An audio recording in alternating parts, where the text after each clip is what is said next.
hello friends मैं आज আপোনালোকৰ আগত কণী ৰেচিপি এটা শেয়াৰ কৰিব লৈছো মই কণী পিয়াজি বনাইছো মানে অকল পিয়াজ দিয়ে বনাম ঠিক আছে আহক এতিয়া আমি ভিডিওটো ষ্টাৰ্ট কৰো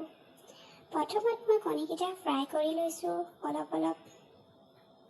ইয়া দেখিছে মই ধুনীয়াকৈ অলপকৈ ফ্ৰাই কৰিছো ভিডিওটো চোৱাৰ আগতে মোৰ চেনেলটো লাইক কমেন্ট এণ্ড সাবস্ক্ৰাইব কৰিব নাপাহৰিব কিন্তু মই পিয়াজ দুটা কাটি লৈছো ডাঙৰ কাটি লৈছো এয়া আদা নহৰু এয়া জালুক গুৰি অলপ লৈছো এয়া জিৰা ধনিয়া আৰু হালধি গুৰি এয়া গৰম কেৰাহী তেল দিলো তেলখিনি যেতিয়া আমাৰ গৰম হ'ব তেতিয়া পিয়াজখিনি ঢালি দিম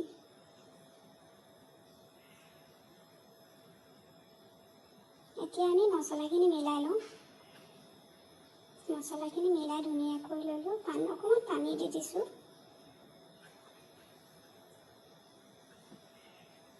দেখিছে মই আধা চামুচ নিমখ লৈছোঁ আপোনালোকে সোৱাদ অনুযায়ী নিমখ ল'ব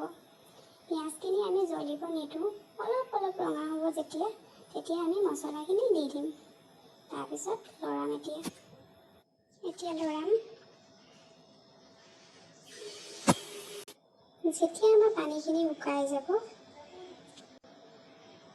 তেতিয়া আমি কণীকেইটা দি দিম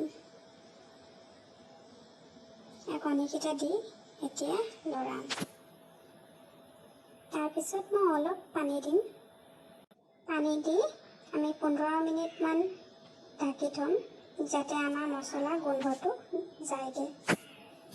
এয়া দেখিছে 15 মিনিটৰ পিছত আমাৰ পানী শুকাই গৈছে কণীখিনি আমাৰ ধুনীয়াকৈ হৈ গৈছে এয়া ইমান কম সময়ৰ ভিতৰতে ইমান সহজ তৰিকাত আমাৰ কণীৰ ৰেচিপি ৰেডি হৈ গ'ল ভিডিওটো ভাল লাগিলে লাইক কৰিব সাবস্ক্ৰাইব কৰিব